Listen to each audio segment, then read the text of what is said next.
মান তাবা ইলাল্লাহি ক্বাবলা আন ইউগারগিরা ক্বাবিলাল্লাহু মিনহু। আল্লাহ রাসূল সাল্লাল্লাহু আলাইহি ওয়াসাল্লাম বলেন, যেই ব্যক্তি মৃত্যুর গড়গড়া আসার আগে আল্লাহ তাআলার কাছে তওবা করবে, আল্লাহ তাআলা তাকেও মাফ করে দেন। সুবহানাল্লাহ। মৃত্যুর গড়গড়া মানে দেখবেন মানুষ যখন মারা যায়, মুমূর্ষ অবস্থা হয়ে যায়, গলার ভিতর থেকে একটা সাউন্ড বের হয়, আওয়াজ বের হয়, হয় কি হয় না? গড়গড় গড়গড় একটা শব্দ দিতে থাকে। ওই মুহূর্তে কোনো বান্দা যদি তওবা করে, ওই তওবা কবুল হবে না। যখন বান্দার সামনে মৃত্যু চলে আসে, গড়গড় গড়গড় শব্দ শুরু হয়ে গেছে, শ্বাস প্রশ্বাস ফুলে গেছে, ওটা মৃত্যুর সময়, তখন তওবা করলে কোনো লাভ নাই। তওবা করতে হবে এর আগে।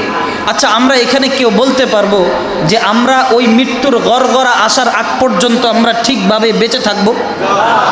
আমাদের যেই কোনো মুহূর্তে মৃত্যুর গড়গড়া আসতে পারে কি পারে না?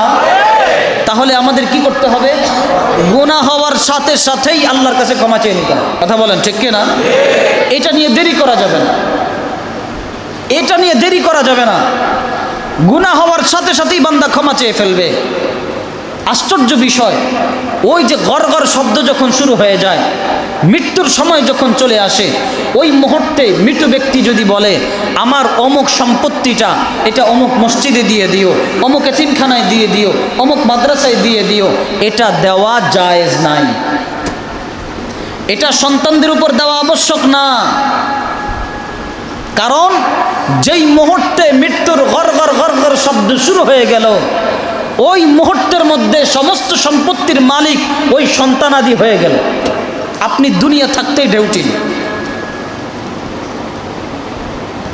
কেউ যদি দেখেন আমার তো এমন সন্তান আছে জীবদ্দশায় আমার কথা শুনে না, বুঝে নেবেন মারা গেলে আরো বেশি কথা শুনবেন। এই আশা যদি কারো না থাকে আমার ছেলে আমার জন্য দান করবে না, তাহলে নিজের জীবদ্দশায় নিজের সম্পত্তি দান করে যান, তাহলে বেঁচে যাবেন। না হলে বড় মুসিবত। আমাদের প্রত্যেকের এমন কিছু সদকায়ে জারিয়া করা দরকার। যাদেরকে আল্লাহ অর্থ দিয়েছেন, যাদেরকে আল্লাহ সামর্থ্য দিয়েছেন, এমন কিছু সদকায়ে জারিয়া করা দরকার। সেই সদকায়ে জারিয়া হলো যেভাবেই হোক আল্লাহ রাব্বুল আলামিন যে সম্পত্তি দিয়েছেন একটা অংশ আল্লাহর রাস্তায় দান করে দেন। ওই অংশের মধ্যে যতদিন মাদ্রাসায় ছাত্ররা কোরআন তেলাওয়াত করবে, যতদিন হাদিস পড়বে, আমার কবরের মধ্যে একটা অংশ যেতেই থাকবে, যেতেই থাকবে। আমাদের করে যাওয়া উচিত। আপনারা দোয়া করেন।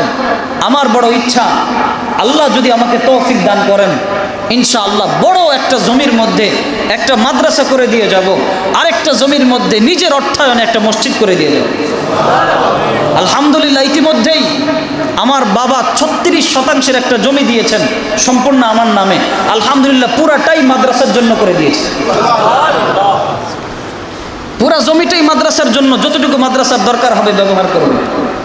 কেন? মৃত্যু তো আমাদেরও আসবে। সদকায়ে জারিয়া দরকার, সদকায়ে জারিয়া করে যেতে হবে। সদকায়ে জারিয়া যদি কোনো বান্দা না করে মুসিবতে পড়বে, বিপদে পড়ে যাবে। কারণ আপনি খেয়াল করে দেখেন, আপনি আপনার বাবার কথা কয়দিন মনে রাখছেন? আপনি আপনার দাদার কথা কয়দিন মনে রাখছেন?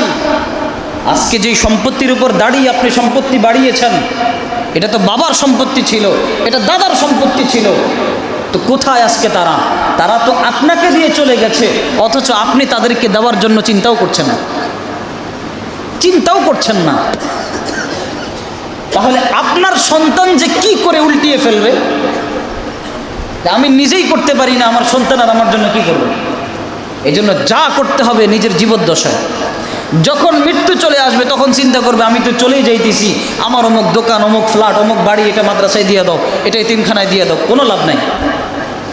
সন্তান যদি দয়া মায়া করে দেয় তাইলে পাবে, নাইলে পাবে না। আর যদি এমন সন্তান রেখে যায় যেই সন্তানকে নেককার বানাতে পারলাম না, যেই সন্তান খালি গুনাহের কাজে সময় ব্যয় করে, তাহলে ওই গুনাহের একটা অংশ আমার উপরও পড়বে।